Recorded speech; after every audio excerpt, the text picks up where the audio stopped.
Today, we're in Odin, Indiana, talking with Kenny Hudson, and we're going to talk basketball from the 1950s and 1960s.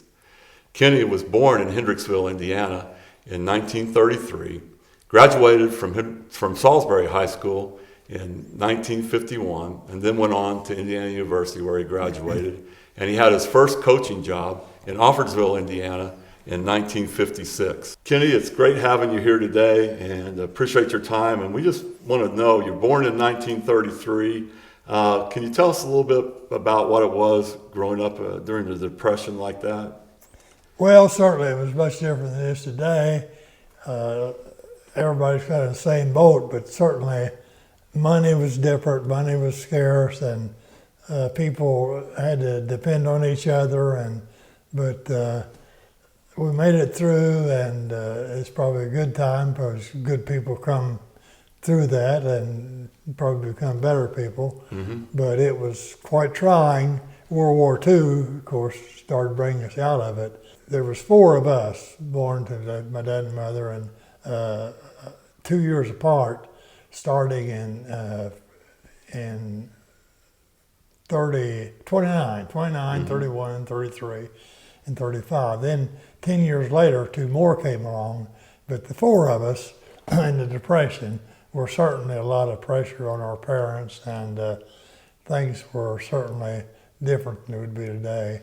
Yeah, earlier you told me about something to do with your lunch and your mom fixing you lunch. Can you talk about that? My mother used to fix us cheese sandwiches, and she would take a square cut of cheese, break it in 2, and make 2 sandwiches out of that.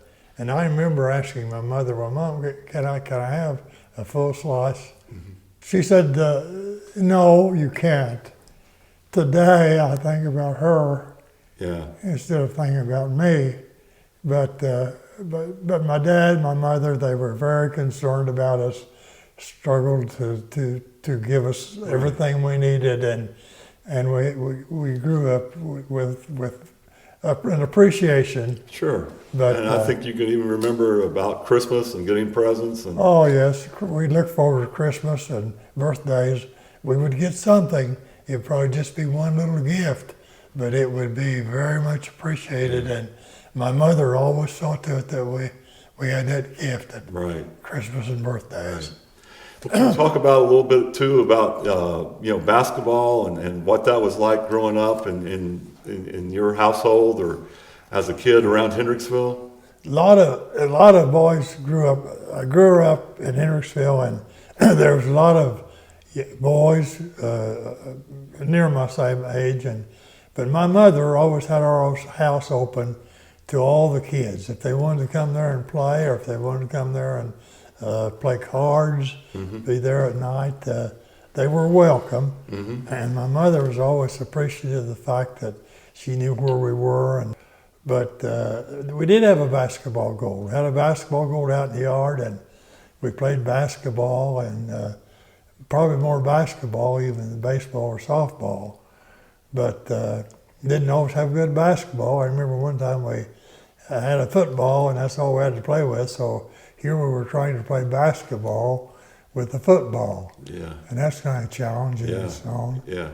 Hendricksville, I think I failed to say, but Hendricksville is about 12 miles from Bloomington, just due west of Bloomington. And then you went to high school in Salisbury, Indiana.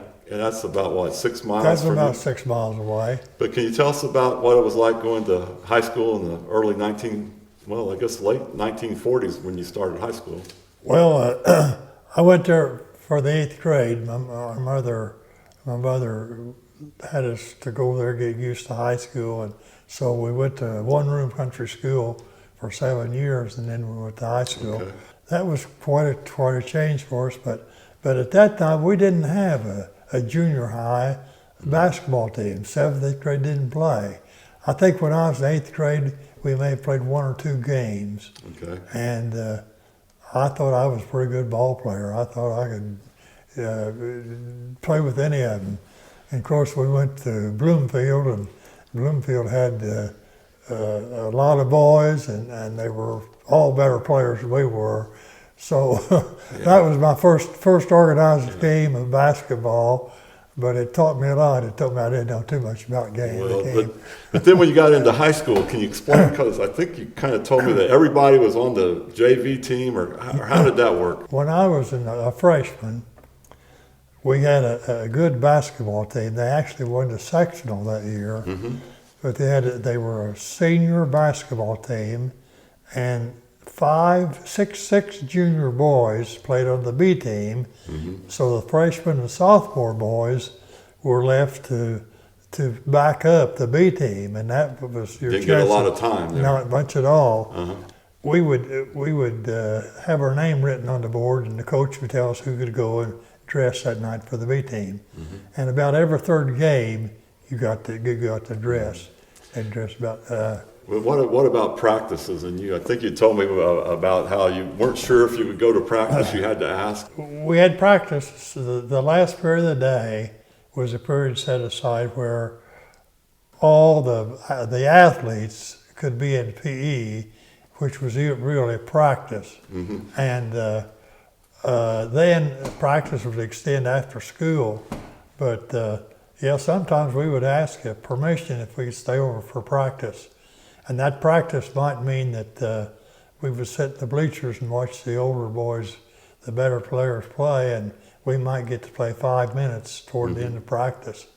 But it was you still were interested in basketball. And we also, when we'd get to school, we all run to the gym and we'd shoot baskets until time for classes to start, then off to classes. Yeah. So when you would finally get to practice, and then I think you told me sometimes you weren't sure how you'd get home, or can you talk about that a little bit? Didn't have cars.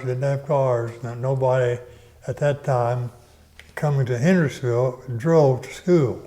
So we had a lady that delivered newspapers, and she would be coming by, and often we would ride home with her. But sometimes we wouldn't have a ride, and you just started walking and hoped that somebody picked you up. Sometimes they did, and sometimes you had a 5-mile walk, 6 mile. But 6 mile walk. Going into your junior year, you tell me a little bit about your coach, and then your senior year you got a new coach. But I thought it was interesting when you told me about Coach Eller. Willie Eller had been a coach for a number of years, and a fine fella. Real good fella, but basketball was certainly not emphasized like it is today. He used to, when I was a junior, he would come down, he would get us started, and he'd have us running down the floor 5 against 5. And a lot of times he'd go up the stairs right into the furnace room, and he'd be sitting up there smoking a cigarette, and we'd be down on the gym floor playing. And there was always 2 or 3 of us who would get into it or have a problem. And by the time he'd come back, well, it would be, the practice would kind of be broken down, but we'd be at it. He didn't have any assistant coaches or anything like no that? Assistant coach. No assistant coach. And I think one time you mentioned, Kenny, about having, when you were a sophomore, something about your gym. Something happened, and the wall began to cave in. So they came in and structured it up so we could go into the gymnasium, but one end was open and had a big canvas all over that. So our practice was on one goal, and couldn't run laps. You couldn't play on both ends. You played on one end, and that year, all of our games, of course, were played on the road. You didn't play any games at home. But you still had a pretty good team. Had a pretty good team, huh? Now, your senior year, you got a new coach. Can you talk a little bit about Coach Glover? I'm sure that's a name a lot of people know, Guy Glover. And, your experience with him and how that went. Guy Glover had been in the Army in World War II, and when he came out, he took advantage of the schooling for the veterans, got his degree, and came there and started teaching in fall of 50, school year 50-51. And he was our teacher and coach. and a very fine fellow, a very good Christian man, and a good influence on boys. And But you being a senior, how did that affect your playing time when he came? Well, when he started out, he started with the seniors, and I was a senior, and I started the first 3 ball games. I was replaced by Donnie Abrams, who was he was a sophomore, I was a senior, but he was a better ball player than I was. He played on a team that won the sectional when he was seniors. I never resented the fact that he took my place because I knew that he was a better ball player than I was, and we were good friends, and I was in his wedding. And and I think the thing that a lot of people listening can relate to that, where they're a senior maybe, and somebody younger comes along and plays. And I think in your situation, it's interesting that this guy Donnie Abram went on and played freshman year at IU, and then Coach Glover later becomes a Hall of Fame coach. So it wasn't like he didn't know what he was doing, right? And he was more of an offensive coach than he was a defensive coach. Okay. But that doesn't mean he didn't teach defense. But he liked offense, liked to teach offense better. Yeah. Did a good job. Yeah. Had a great future down at Bloomfield and won lots and lots of ball games. A lot of ball games, yeah. Yeah. We enjoyed bringing this session of the game Remembered today, and we would just hope that we have some things in the future lined up, and we just hope that you will watch them with us and be on the lookout for it. So thank you so much. Have a good day.